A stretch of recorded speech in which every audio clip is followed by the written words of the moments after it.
അള്ളാഹുവിന്റെ റസൂൽ സല്ലല്ലാഹു അലൈഹി വസല്ലമ തങ്ങൾ പറഞ്ഞു, റജബുൻ ഷഹറുല്ലാഹി വ ശഅബാനു ഷഹരി വ റമളാനു ഷഹറു ഉമ്മത്തി. റജബ് അള്ളാഹുവിന്റെ മാസമാണ്.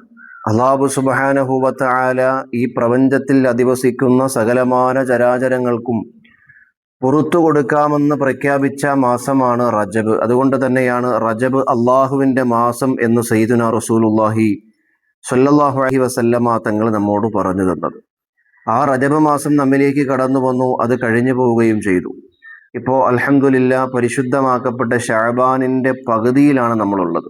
കുറച്ച് ദിവസം കൂടി കഴിഞ്ഞാൽ നമ്മളൊക്കെ വളരെ ആകാംക്ഷയോടുകൂടി കാത്തിരിക്കുന്ന, എല്ലാവരും വളരെ പ്രതീക്ഷയോടുകൂടി കാത്തിരിക്കുന്ന പുണ്യങ്ങളുടെ പൂക്കാലമായ പരിശുദ്ധമാക്കപ്പെട്ട റമളാൻ മാസം നമ്മിലേക്ക് സമാഗതമാവുകയായി.